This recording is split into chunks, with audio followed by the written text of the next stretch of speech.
sejam bem-vindos de volta. Hoje nós temos a segunda parte dedicada ao pensamento de Hayek. Nós fizemos uma boa primeira parte dedicada a uma compreensão geral, e esse é o propósito desse percurso formativo, né? Uma compreensão geral de alguns conceitos fundamentais. E hoje eu gostaria de meio que concluir, lembrando que, óbvio, um curso profundo sobre Hayek, sobre qualquer um dos autores abordados aqui, demandaria muito mais tempo, mas não é esse o propósito. Então, seria fazer um segundo momento aqui para a gente fechar um ciclo de abordagem do pensamento desse, que eu cheguei a comentar com vocês, né? O Hayek, quando eu olho para as pautas do novo, quando eu olho para, vamos dizer, o modo como o novo se coloca, me parece o autor que mais se aproxime, talvez que represente por excelência o modo de se projetar politicamente do novo. Assim, eu gosto muito do Hayek nesse sentido, que ele pode ser uma baliza extraordinária para o nosso modo de proceder. Eu estava fazendo alguns comentários introdutórios e queria retomar aqui. Eu tentei colocar aqui no notebook da minha frente o guia de textos, que depois eu vou passar para vocês, mas não deu certo no notebook, deu algum problema nele, eu coloquei no computador aqui ao lado. Nós falávamos, ao final do encontro anterior, sobre ordem ampliada ou ordem espontânea para Hayek, né? O Hayek vai dizer que existe uma certa dinâmica natural, existe uma certa dinâmica, vamos dizer, como diz o próprio nome, espontânea, que se coloca espontaneamente nas relações humanas. E quanto mais preservarmos essa espontaneidade das relações humanas, especialmente no universo econômico, mas não só no universo econômico, mais nós conseguimos extrair elementos positivos de uma vida em sociedade. Nós somos seres sociais, nós somos seres da cidade, nós somos seres dessa convivência com outras pessoas. O que realmente causa arestas nestas relações entre os indivíduos é qualquer tipo de elemento que implique uma espécie de coação, uma espécie de os italianos vão chamar isso de forzatura, né? Quer dizer, de forçar elementos de convivência que não são próprios daquela organização espontânea. Então, o Hayek vai dizer, e aí eu retomo um pouco o liame do nosso encontro anterior, o Hayek vai dizer que o racionalismo crítico ou evolucionista defende que, perante as limitações cognitivas, a ordem espontânea entre os indivíduos é a forma correta de utilizar o conhecimento limitado que cada um de nós possui. Então, é interessante como o Hayek ele utiliza alguns termos como racionalismo crítico ou evolucionista para falar de um certo irracionalismo dessa organização espontânea. Para nós é impossível perceber como é que a sociedade deve se organizar amanhã, daqui a uma semana, daqui a um mês. Portanto, esse racionalismo crítico significa um racionalismo que se percebe na irracionalidade da organização espontânea. Nós não sabemos o que vai acontecer daqui a pouco e, mais ainda, não sabemos, por conta disso, que tipo de solução será importante para os problemas que vão aparecer num determinado momento histórico concreto daqui a pouco. Por isso, a limitação própria do conhecimento humano, quer dizer, o que eu estou, por exemplo, antes de começarmos a gravar, estava conversando com a Lúdia e com a Polly sobre um texto que eu estava fazendo aqui a propósito de uma edição que vai sair pelo Ludovico da Ayn Rand. Mas o que eu estava escrevendo exatamente? Que tipo de solução interpretativa eu estava propondo exatamente? Ninguém sabe, só eu. De repente, eu posso ter chegado a uma conclusão aqui que pode redefinir os rumos dos estudos randianos, objetivistas, por que não?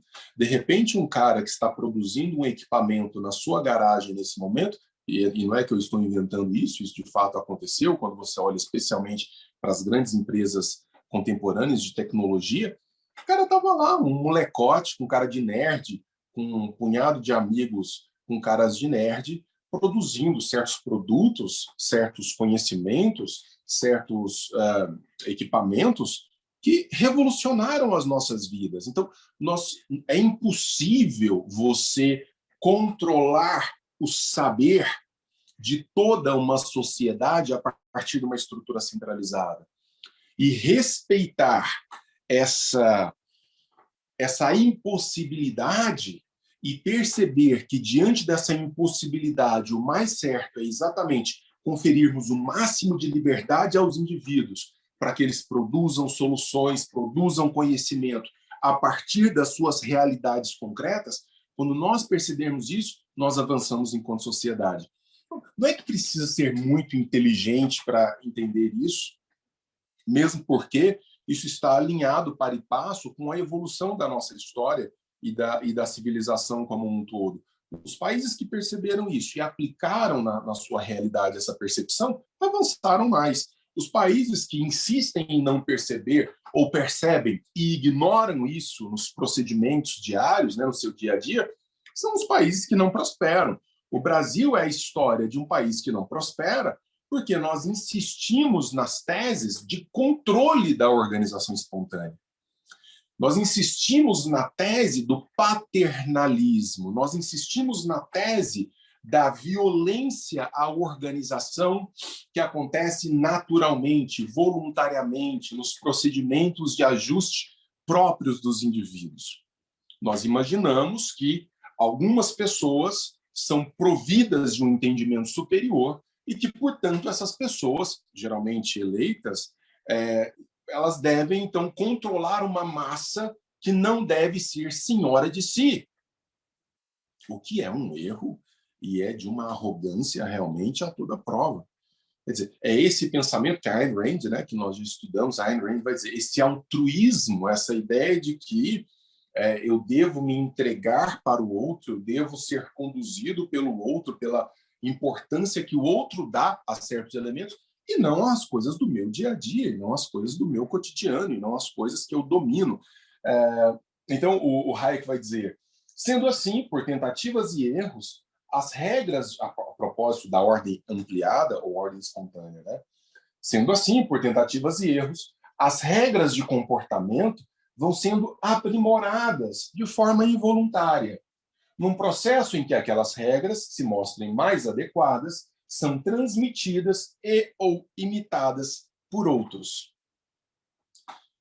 Nós estamos num determinado contexto histórico e nós observamos, pois bem, até aqui, diante de determinada situação, isso aqui funciona mais.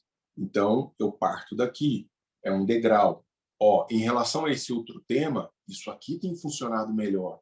Então, eu parto dali em relação àquele outro tema. Vejam que há no liberalismo de Hayek uma certa tensão conservadora. Há uma certa tensão conservadora. Há um certo conservadorismo hayekiano. É engraçado, me permitam esse comentário paralelo, o Hayek tem um texto clássico chamado Por que eu não sou um conservador? Aí vai dizer, pô, Denis, mas você está acabando de falar que ele, em alguma medida, é um tanto conservador? Ele não é conservador, e aí é preciso ler o texto para entender, no sentido daquele conservadorismo corrompido que nós, no Brasil, conhecemos tão bem. O que você tem hoje no Brasil, de 2020, 2021, o que você tem aqui, chamado conservadorismo, é, na verdade, uma caricatura de conservadorismo, travestida de intervencionismo totalitário. Eu comentei, acho que eu já perco, não sei se foi no encontro anterior, não interessa, mas um conservador que, ao mesmo tempo, pede revolução, um conservador que, ao mesmo tempo, pede ruptura, é um conservador que não entendeu nada de conservadorismo. Logo, não é um conservador. Conservador é aquele que olha para as dinâmicas da vida social e celebra o que funciona, se afasta do que não funciona, se afasta de um espírito revolucionário, porque eu já disse isso, a revolução come no café da manhã os revolucionários. Revoluções são feitas para saírem do controle dos revolucionários. A história mostra muito bem isso. Então, mais do que isso, o conservador, especialmente esse conservadorismo liberal de Hayek, é um conservadorismo que deixa as coisas acontecerem espontaneamente e busca celebrar o que funciona mais, segundo uma visão de um certo racionalismo crítico. Então, nós transmitimos e emulamos e imitamos aquilo que funciona. E nos afastamos daquilo que não funciona. Só os mal intencionados ou os ingênuos vão insistir em ideias e ações que invariavelmente resultam em coisas negativas, buscando resultados positivos. Então é isso que... E às vezes nós brasileiros, em especial, temos que ficar constantemente repisando o óbvio para dizer, bom, isso não vai funcionar. Não vai funcionar porque é uma questão de natureza humana. Aliás, eu estava aqui, né, como eu comentei, escrevendo uma introdução a um texto da Ayn Rand, e é um texto exatamente que fala sobre a importância de conhecermos a natureza humana, em primeiro lugar, para depois podermos exigir dela alguma coisa. Então, sem conhecer o potencial epistêmico, o potencial de produção de conhecimento, em que medida esse conhecimento pode ser seguro ou não, etc., etc., é que eu posso exigir do sujeito alguma coisa relativa a essa natureza. Ora, o que o Hayek está dizendo é, diante das limitações cognitivas da natureza humana, da impossibilidade de eu controlar a totalidade do saber produzido no seio de uma sociedade, eu libero as pessoas para fazerem o que bem entendem, de acordo com as suas intenções, de acordo com a sua individualidade, respeito isso, porque, em última instância, quem vai usufruir disso é a própria sociedade, num momento histórico que a gente pode vislumbrar ou não do nosso ponto de vista temporal. Então, veja, é interessante como que o Hayek ele vai dizer, respeitado isso, respeitado esse ponto, hoje nós vamos dizer que o capitalismo é o sistema político-econômico que mais bem responde às dinâmicas espontâneas da civilização, de uma civilização que demande por prosperidade. Então, um regime de governo deve estar muito atento a isso. Ele deve ser, tanto quanto possível, afastado, especialmente da organização espontânea da vida econômica. Então, imaginem vocês qual não é o meu desespero quando eu vejo um mundo político coletivista, intervencionista, que deplora a ideia de autonomia do indivíduo, trabalhar com o voluntarismo e o desejo de fazer algo como o nosso, como a nossa classe política. Eu costumo dizer isso, as pessoas acham que eu estou brincando, mas eu não estou brincando, eu estou falando sério. Político bom é político que se inutiliza. Político bom é político de férias. Político bom é político de férias. É político que não se mete na vida das pessoas. Às vezes as pessoas falam, não, porque no Brasil o político trabalha muito pouco. O político recebe muito para trabalhar. Esse é o problema.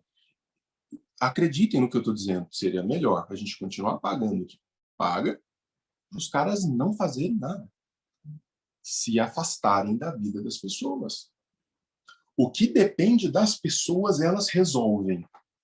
Entra numa favela que você vai perceber isso. Lá tem, o cara tem TV, o cara tem... O que ele não tem é o que depende da intervenção da coisa pública. Deixa as pessoas em paz. Então, essa é a ideia. Então, um Estado, um governo, um corpo político que fica a todo momento tentando controlar, e invariavelmente por um motivo altruísta. Ninguém faz isso falando, não, porque eu estou fazendo isso por motivos políticos, porque eu quero me reeleger, ou porque eu sou um porco. Não. Todo mundo tem um motivo extraordinário para justificar a intervenção.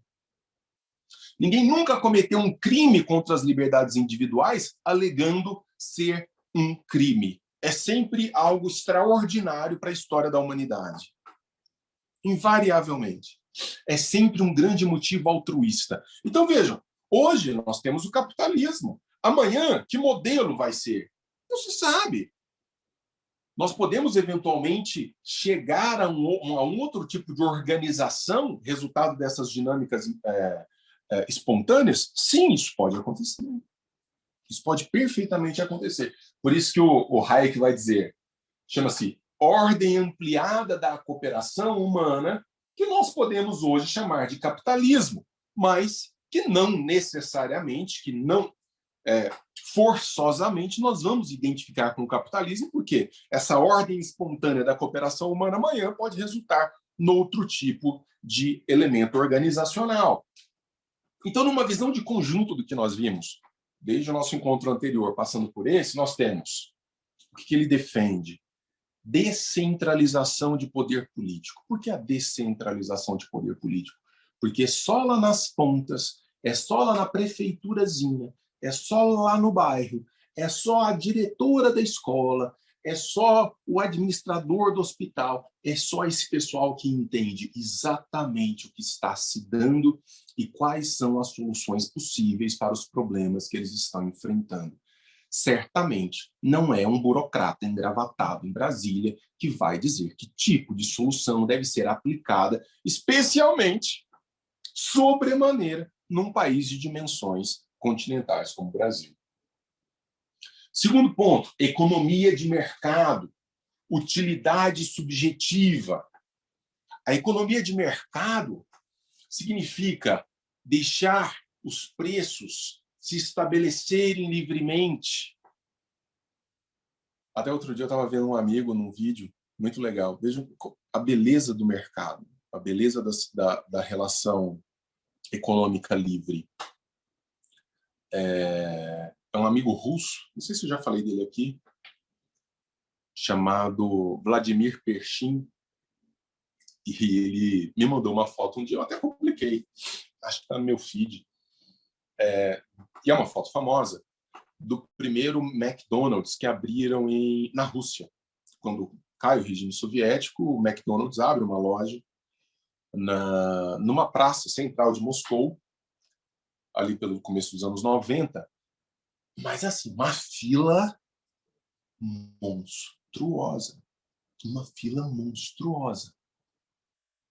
Aí ele falou assim, e ele vivia lá, ele falou assim, Denis, o comentário geral era, isso era muito estranho.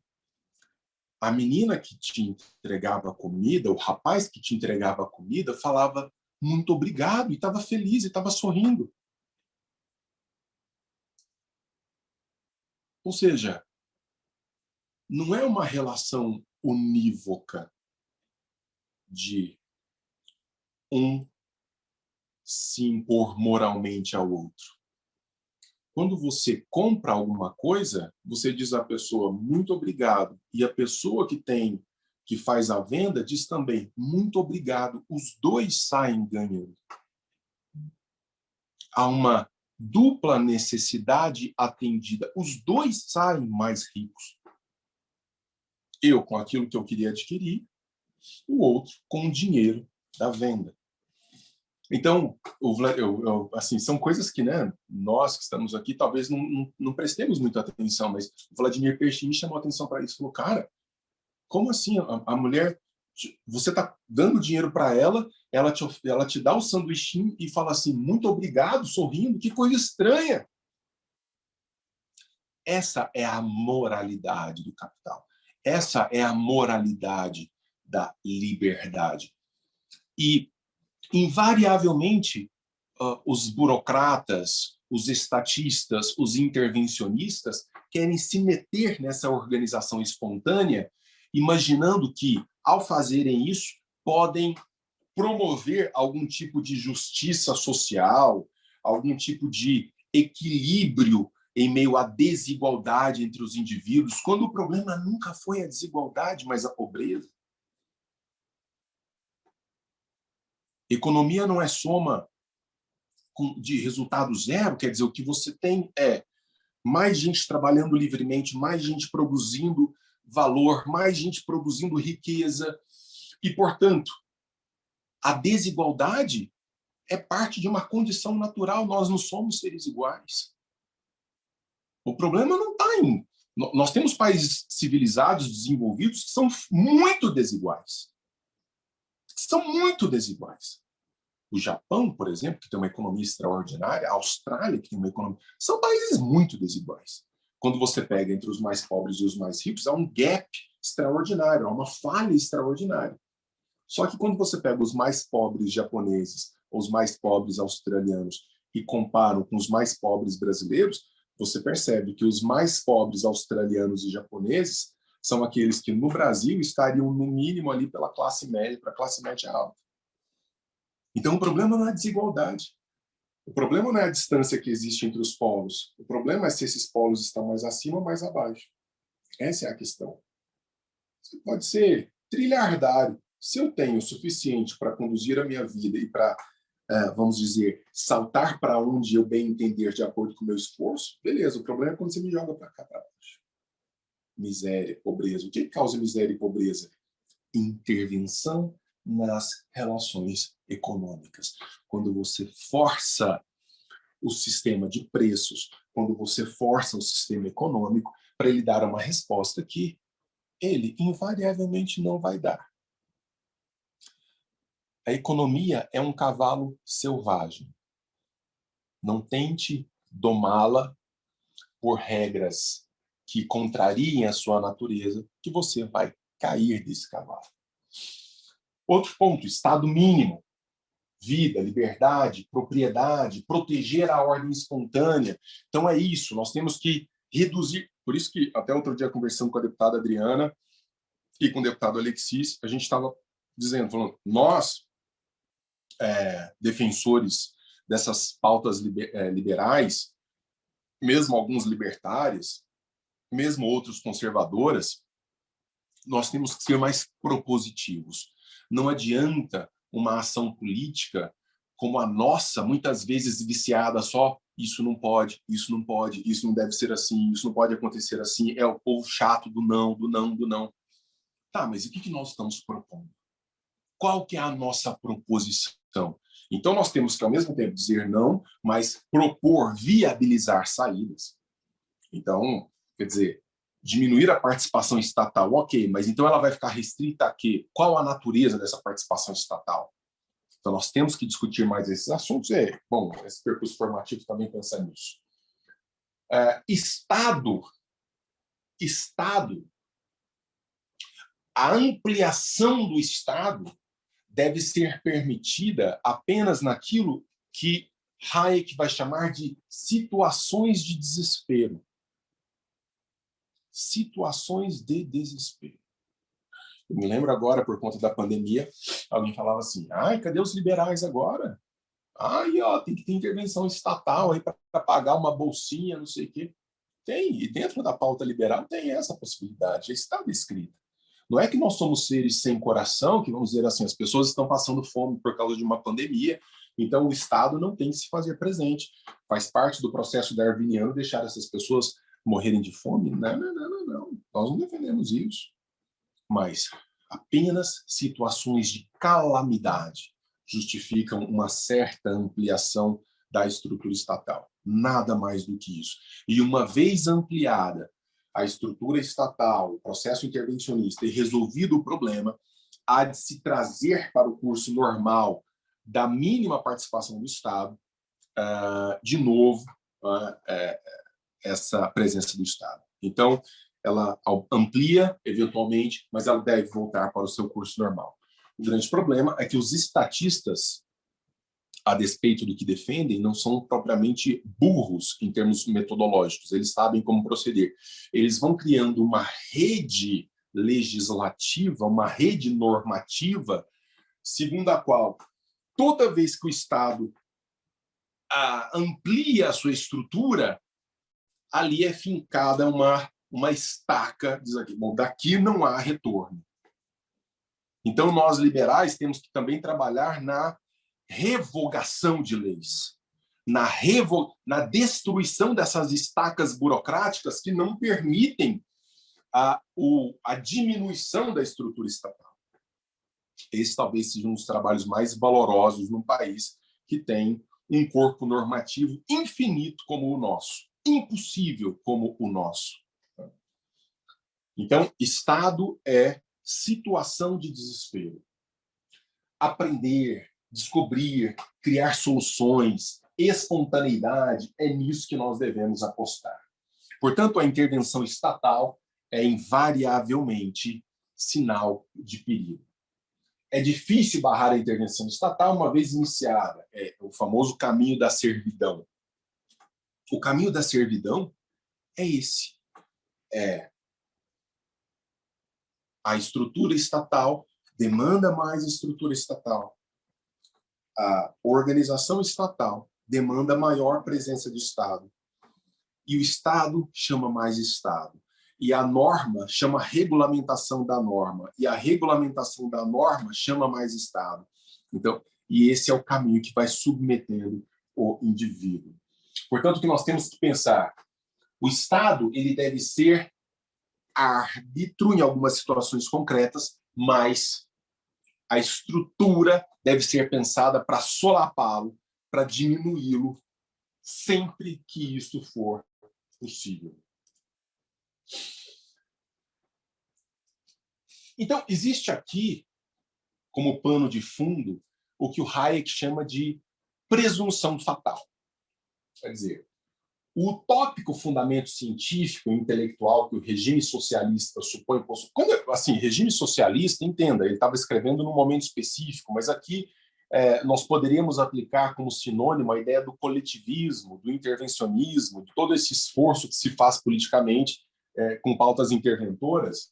Então, o utópico fundamento científico e intelectual que o regime socialista supõe possuir, qual seja, o de imaginar-se capaz de justificar e planejar as relações sociais, éticas, políticas, econômicas e científicas, alicerça a fictícia premissa de deter todo o conhecimento necessário para reformular a tradição moral e conduzir racionalmente o processo da ordem ampliada por meio da intervenção do Estado.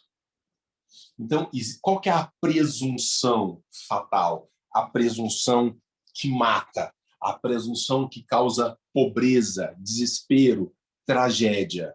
Essa presunção de que o Estado pode controlar moralidade, cultura, economia, dizer para uma sociedade o que é ou não importante para ela. Nossa, cara, outro dia eu fiz um comentário aí no Story, alguma coisa nesse sentido. Não. Existe coisa mais deprimente do que um ser humano que se olha no espelho e diz assim: eu sou dotado de uma inteligência superior em relação àquela outra inteligência que está diante de mim. E, portanto, eu devo controlá-lo, dizer a ele o que importa a ele na sua vida, não na minha. Essa é a presunção fatal.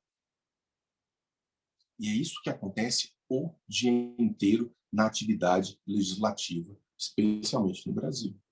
Mas não só, tá? Eu falo do Brasil por motivos óbvios, mas isso acontece o tempo inteiro, mundo afora, mesmo em países que gozam de liberdades muito mais do que nós gozamos de liberdades. A ameaça tirânica da presunção fatal é uma ameaça que não descansa em nenhuma nação. Não importa o quão livre ela seja. Não importa se é a Alemanha, não importa se é a França, não importa se é a Nova Zelândia. A ameaça estatizante dessa presunção, dessa arrogância fatal, está posta a todo momento. Essa ideia de que um grupo de ungidos deve dizer a outros o que eles devem ou não fazer. Então, é muito interessante assim. Nós temos que fazer uma lei que passe um determinado valor por mês ou por ano para que o pai e a mãe possam escolher a escola que o filho vai estudar. Mas aí o burocrata fala assim, nossa, mas não pode ser assim tão livremente, porque vai que esse pai vai para o boteco beber esse dinheiro. Então nós temos que controlar. Nós temos que dizer exatamente o uso desse dinheiro. Mas espera aí. Quem vai pagar o preço pelas decisões ruins? Não se salva o mundo. Não se salva o mundo. As pessoas devem responder pelas decisões ruins que tomam. A responsabilidade está na base da defesa da liberdade. Está na base da defesa da liberdade. E responsabilidade significa, na base da liberdade, significa assumir riscos naturalmente. Assumir riscos naturalmente. Acontece. Então, aí, o burocrata ele é esperto. Ele toma uma minoria que faz uso arbitrário da liberdade para justificar toda uma teia de controle. Ele fala assim, como pode ter um ou outro pai que, em vez de colocar esse dinheiro numa boa escola do filho, vai beber esse dinheiro? Então nós temos que regulamentar tudo. Então nós temos que controlar tudo. Então, são aquelas pessoas, são os ungidos, sentados numa poltrona, né, do poder, dizendo, você aí, deixa eu te dizer como você vai educar o seu filho, como você vai entender o que é cultura, o que você deve ou não valorizar na sua vida, como você vai gastar o dinheiro, como você deve proceder diante desse caso, a ponto de exemplos recentes no Brasil, quanto sal você pode pôr na sua comida. Não, eu quero me infartar de sal assim, na carne que eu vou comer. Não, mas não pode, eu sou o Estado e vou te proteger. É inacreditável. Então, isso tudo parte, segundo Hayek, dessa falsa crença na infalibilidade da razão humana. Qual que é, então, a instância de proteção do sujeito diante de uma realidade que se coloca invariavelmente ameaçada por essa presunção fatal? A propriedade privada. Ele vai dizer, ele inventou esse negócio, ele não gosta de chamar de propriedade privada. Ele vai dizer, porque não é a minha propriedade, é propriedade separada. É a propriedade que no momento está em minhas mãos, mas que amanhã eu posso vender para outro, posso repassar para outro. Um preciosismo linguístico aí do Hayek, que é pouco compreensível, mas é assim, tá? Então vocês podem encontrar em Hayek como uma espécie de sinônimo de propriedade privada essa locução, esse termo, propriedade separada. O que significa dizer a capacidade do indivíduo de decidir por conta própria como usar coisas específicas, sendo guiado por seu próprio conhecimento e por suas próprias expectativas, assim como pelos daqueles de qualquer grupo a que pudesse se unir.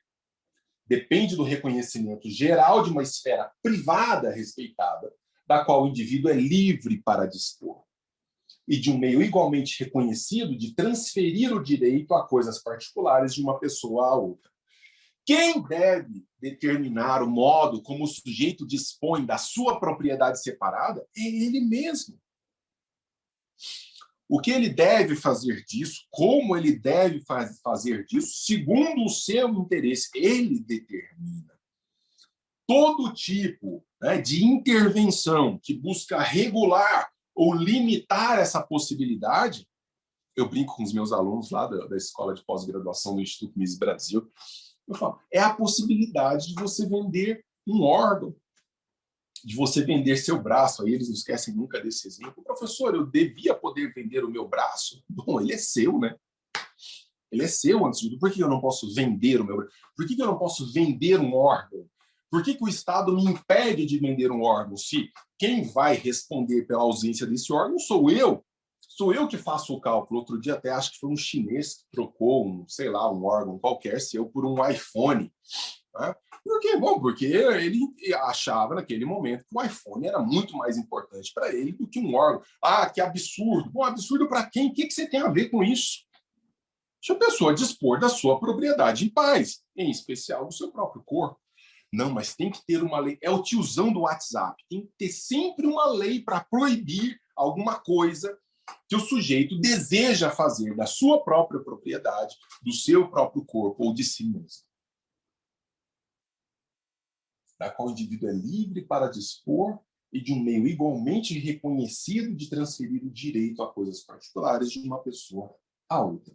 Eu faço de mim e das minhas coisas o que eu bem entendo. Eu, enquanto gravo esse nosso bate-papo aqui, estava em meio, outro dia, a um ambiente um pouco mais tenso de debate, porque supostos liberais que desejam controlar a propriedade privada a pretexto de defender liberdade dentro dessas propriedades privadas. Mas veja que jogo mental complexo. O cara diz assim, tem que ter intervenção, vê se isso é liberal, tem que ter intervenção estatal numa certa propriedade privada para garantir que lá a liberdade de dizer ou de fazer seja garantida. Vê se isso faz sentido. Se eu sou um defensor da liberdade, a instância de defesa da liberdade é a propriedade privada. Aqui dentro da minha casa, eu tenho que ter o direito, se eu fosse um cara estúpido, de ser racista, por exemplo. Ai, nossa, que absurdo, você é racista dentro da sua casa. Para quem for, obviamente. É a casa do sujeito. No Brasil, houve uma inversão. Outro dia, eu estava dando aula na Federal de Uberlândia. Um menino, mas olha só a mentalidade desses caras. Ele pegou uns baldes de tinta e começou a jogar na parede do prédio da universidade. E falou assim, isso aqui é arte. Primeiro que arte para essa gente, você coloca um fusca de cabeça para baixo, é arte contemporânea para essa gente. Qualquer merda é arte, literalmente merda. Eu olhei aquilo e falei, cara, não é possível. Cara, isso aqui é espaço público, né? Não pode fazer isso. Não, professor, mas é exatamente por ser espaço público que eu posso fazer. Não, você não entendeu. É exatamente por ser espaço público que você não pode dispor dele da forma como você bem entende. Da forma como você bem entende, você dispõe do seu espaço privado. Você pode fazer isso aqui no seu quarto, mas no prédio público você não faz. É exatamente por ser de todos, que você não faz aquilo que você bem entende. O cara entende o contrário. As pessoas entendem o contrário. Eu quero fazer uso de drogas. Quero fumar maconha. Ah, cara, fuma então no espaço privado. Faz uso dos seus espaços. À vontade. Se corta, faz o que você quiser, pula a corda, faz o que você quiser. Mas no espaço público, você tem que vislumbrar a presença iminente do outro. Não parece assim tão complexo.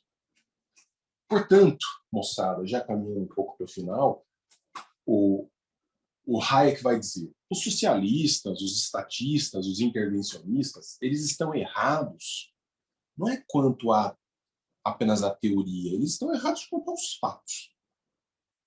Eles erram relativamente aos fatos. Uma associação deliberada da interação humana por autoridade central baseada no controle coletivo dos recursos disponíveis é resultado de uma racionalidade ingênua. Eu me lembro quando eu fui visitar aqui um ministro da Educação, aí do governo Bolsonaro, um dos primeiros ali do governo Bolsonaro, que você vai passando sala, aí você entra dentro de uma sala que tem um cara que está decidindo o futuro da educação do Brasil. Isso não faz o menor sentido. Isso não faz o menor sentido. O que ele decide aqui em Brasília está muito distante do que acontece nos processos educacionais nas pontas do país. Então, essa racionalidade ingênua que nós devemos afastar. Os nossos valores, as nossas instituições não são meras consequências de causas prévias, mas parte de um processo inconsciente de auto-organização, de uma estrutura ou modelo. Há um certo elemento, como eu disse, insisto, de irracionalidade, de inconsciência nos processos do estabelecimento daquilo que importa ou não para nós. A razão não determina os cursos da história. A razão não consegue controlar o curso da história. Essa percepção é resultado de uma arrogância fatal, de uma ingenuidade da razão. A razão é instrumento de colaboração. Então, esse é um ponto importante. Para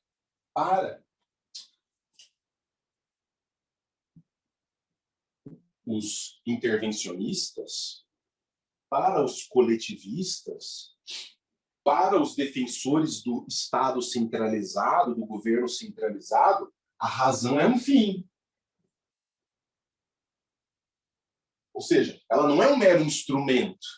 Ela vai determinar, ela é a própria razão de ser das nossas operações. Eu posso controlar racionalmente a dinâmica da vida econômica. Puxa de cá, articula de lá, joga essa taxa de inflação, imprime mais moedas, os filhotes bastardos do Ciro Gomes aí, né? Como é que eu faço? Imprime dinheiro. Como assim imprime dinheiro? Eu vou imprimir o dinheiro sem lá? Imprime dinheiro. Nós somos o dono do dinheiro. Imprime dinheiro estatal para a gente resolver os nossos problemas. Nós podemos controlar as rédeas da história. Não. A razão é colaboradora. Ela é instrumento. Eu tenho um problema, eu escrevo sempre assim, eu acho que eu sou um cara meio desequilibrado, eu sou meio desbalanceado. A razão, ela é instrumento. Ela nos permite entender melhor as dinâmicas orgânicas, voluntárias, inconscientes do processo e me permite me colocar melhor diante daquela situação. Então, eu não controlo aquela situação, mas eu posso me organizar melhor para usufruir, para extrair os melhores resultados daquela situação que eu não controlo. Esse é o papel da razão. Então, não se trata daquela razão, vamos dizer, daquela racionalidade arrogante, não se trata daquela racionalidade ingênua, não se trata daquela racionalidade que pretende dar o plano geral do que nós devemos fazer para extrairmos lá da frente o melhor resultado. Mesmo porque nós não somos capazes de dizer o que lá na frente é o melhor resultado, diante de tantas coisas que podem suceder no curso da nossa incerta história. Bom, pessoal, eu acho que com isso a gente tem uma visão geral, uma visão mais ampla desses conceitos fundamentais do pensamento hayekiano. Espero que tenha sido útil de alguma maneira. Obrigado pela atenção de vocês.